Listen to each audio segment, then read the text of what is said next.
A metal plate similar to that which covered the archives likewise kept the armory sealed, and, like the archives barrier, it was easily lifted through use of the guard keys. Beyond could be found a variety of armor stands, many of them stripped of their equipment, and walls with empty spaces where weapons once were held. Filling the room was a motley-looking but well-armed group of prisoners flanking a leering Ron Teftes who stood at the far wall.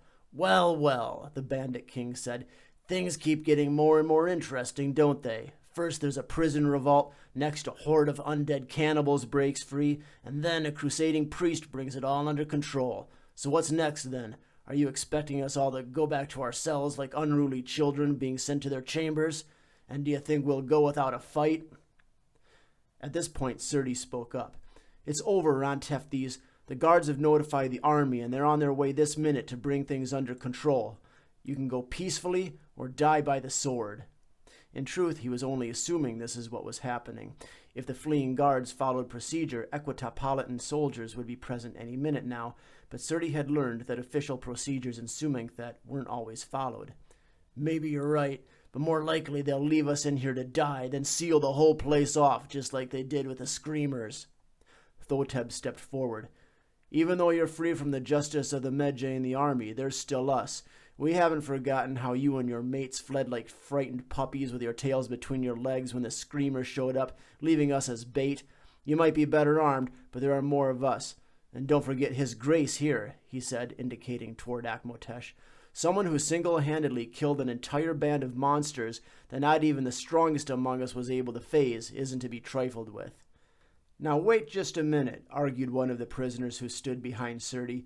"We didn't say anything about surrendering. I don't want to go back into no cell to be fed slop like cattle." "And what's your option?" Thoteb shot back. "To fight against the Medjay and the military? Go on then, throw your lives away. Or, if you're like me, you can finish out the sentence you rightfully earned and maybe get out a little bit early for your cooperation with this whole business." "He's right," said one of Ron Teftes' henchmen. "If we get out of this alive, it'll be behind bars or nothing. It could be worse. At least we're not tortured and we get 3 meals a day." The prisoner cast his sword on the ground, and, one by one, so too did the others. Ron Teftes, the Bandit King, was defeated, though he refused to admit it. "Very well, then," he said with a venomous sneer, "but don't forget who you're dealing with. I almost broke out once, and I can do it again. I've got my men all over this sore on a flea-bitten dog that they call a city, and it's only a matter of time when I'm free again. And when I am, I'll see to it you're all skinned alive." Suddenly, the wall behind Ron Teftes slid aside to reveal a dark and yawning cavern. Before the brigand leader could react, a gore-stained, shrieking skeleton that had once been a man stumbled out of the darkness. From one of its bloody, bony wrists dangled a pair of manacles, like the very ones that had bound the hands of Captain Futmos during his gruesome death. Gripping the free end of the shackles with its other hand, it slipped the chain over Ron Teftes' head and around his neck, whereupon the monster dragged him, screaming, back into the darkness. The wall panel, which had only moments ago completely obscured any evidence of a passage, once more snapped shut, leaving behind only the sound of quickly fading screams of man and monster to echo through the silent halls of Sumankhet prison. Serti had been right. Although Akmotesh had never been described as a kind man, he had a sense of duty and wasn't about to let a repeat of the awful tragedy that had spawned the Screamers in the first place transpire again, and certainly not as long as there were 2 of his own men trapped inside and possibly still alive. Medjay units, bolstered by warriors from the state's army, exploded into the prison, prepared to put down a revolt, and were shocked to find the halls covered in unspeakable gore and riddled with shattered fragments of bone. The prisoners, those who were left, were now once more in their respective cells, and the lower halls, which had been sealed for years, now yawned wide. "By the gods, what a nightmare," Akmotesh said, removing his cot and rubbing his head once Serti had finished giving his entire report of the harrowing events that had transpired that night. The 2 sat in silence for what seemed to Serti like an eternity, as the warden contemplated the incident. Still at a loss, he muttered something that, by Serti's judgment, was profoundly irrelevant and understated. "To think, Futmos had been smuggling illicit substances right under my nose. What a fool I was to trust those dogs on the night shift." Suddenly his befuddled demeanor changed as he slammed a fist on the ebony table which dominated his office.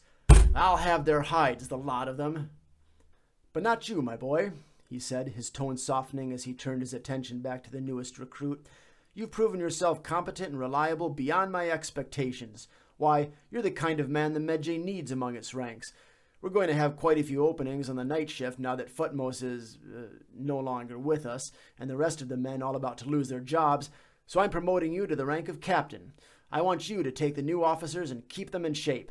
I dare say the night shift will be much easier and much quieter now, with our friends below sent to the Hall of Two Truths." Serti pretended to consider the warden's offer for a brief minute, but he had already made up his mind long ago. "Thank you for your generous offer, sir, but I've had more than enough action to last me a lifetime. I think I'm going to follow my mother's advice and become a physician instead." "Prisoner 1503, also known as Akmotesh III, said Hotep, warden of Sumenkhet Penitentiary, as the guards led the grim-faced prisoner into his office. He stood as he greeted the alleged sorcerer. "Thank you, gentlemen," he said, addressing the two armed guards who accompanied the convict. "Your presence won't be needed here. Sir, are you certain? The prisoner is, after all. Do you have cotton in your ears? I said your presence won't be needed here. Get out of my office before I have you emptying sand jars for the rest of the month." The guards acquiesced, and soon the warden and the prisoner were left alone. "Please, have a seat," the warden gestured. His office was surprisingly opulent, consisting of a pair of low wooden chairs, as well as a small table ideal for reading and writing.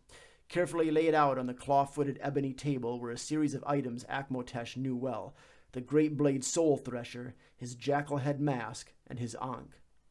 Akmotesh sat. For a moment the two stared at each other over the warden's desk. The priest's eyes moved to the bas-relief which decorated the wall behind the warden. It showed his god, Anubis, kneeling before a scale, the pans of which contained a bird's feather and a human heart. It depicted the moment of a man's death in which the god judged his deeds in life so as to determine a just and equitable afterlife. "We both know words aren't enough to show my admiration for what you've done for my prison," said Hotep quietly. It was a rare and uncharacteristic moment of humility for the warden. Akmotesh remained silent. The warden rose from his chair and began to pace with his arms clasped behind his back. "I consider myself a man of duty, a man of impartiality, dedicated to seeing to it that the wills of the nomarch and the pharaoh are carried out. But I also consider myself a man of honor, and a man who's not too bull-headed to admit when he's made a mistake. It's clear to me now that you don't belong in this place, and to keep you locked up would be a greater crime than half the men in here have committed, which is why I'm giving you the option to leave." "Does this fall within the realm of your power?" asked Akmotesh. "Of course not, and if someone knew I willingly assisted in the escape of a prisoner, I'd likely end up a prisoner myself, which would be particularly bad for me, considering most of my inmates would be the very men I'm in charge of now. But I also know that if the dead can rise here, they can do it other places too, and there needs to be someone out there who can put them back in the ground.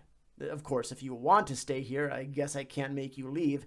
Maybe they'll decide to release you, but the crime of black magic typically carries a life sentence, and it seems to me like someone really important wants you out of the picture.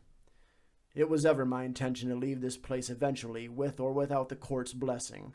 However, placing a good man in prison for my own sake is a heavy price to bear," said Akmotesh. "Not to worry. I know enough about the workings of the state's legal system to be able to set up a convincing case of plausible deniability. One of the advantages to your being convicted of sorcery is that it's easy to chalk up any escapes to use of magic. You're aware by now of the secret passages and traps that riddled this prison, no? It's as complex as the tomb of any pharaoh." "Right. You've probably seen most of its secrets by now. The hidden passageways in the dungeons, the trapped sally port, the secret compartment in the archives, the hidden passageway to the armory, which Ron Teftes discovered the hard way. Well, there's one more." Hotep walked over to the bas-relief on the wall and produced a small utility knife with which he began to gently pry at an image of a winged scarab. After a moment of coaxing, the stone beetle was dislodged, leaving a scarab-shaped socket on the wall with a small pinhole set within. At this point, the warden accessed his keyring, which, among its plethora of jangling keys, contained a small, thin peg. It was topped with a large head wrought in the likeness of a scarab, similarly shaped to the one on the relief. Hotep placed this substitute scarab in the socket on the wall, using some effort to make it snap into place. The peg apparently conjugated with some sort of device therein, which, in turn, set into motion machinery that caused the entire relief to slide aside, revealing a dark, dank, and cool passageway. It's an emergency escape tunnel known only to the warden of Sumankthep prison. Its secret was passed on to me by the previous warden. It's the prison's most closely guarded secret. It will lead you to a small abandoned shack on the outskirts of town. From there, you're on your own.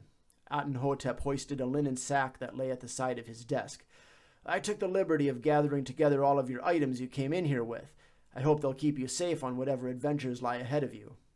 The priest sat in expressionless silence for a few seconds before rising, equipping himself, and walking toward Hotep's secret passage. I probably don't have to tell you to watch your back out there, the warden said. I imagine there'll be all sorts of people looking for your hide. This has become all too apparent to me, Akmotesh replied.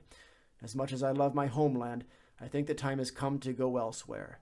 The golden pomegranate this country once was has now become rotten to the core with corruption and decadence. Its rulers blaspheme, daring to call themselves gods while they grow fat off the toil and suffering of the people. I have done what I can, but I fear now I must go wayward. Where to? To the savage lands, to work the will of Anubis far and wide.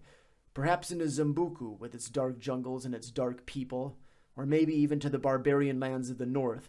I hear the people there are strange, that they fear death rather than embrace it, that they think not of the afterlife but only the present, spending their efforts in the struggle to accumulate material wealth in the hopes of living just one more day. Maybe I can teach them much. Well, wherever you go, may the Lord of the Dead watch over you, and may you be invited into the field of reeds no sooner than your appointed time. And you as well, Akmotesh said before he disappeared into the darkness.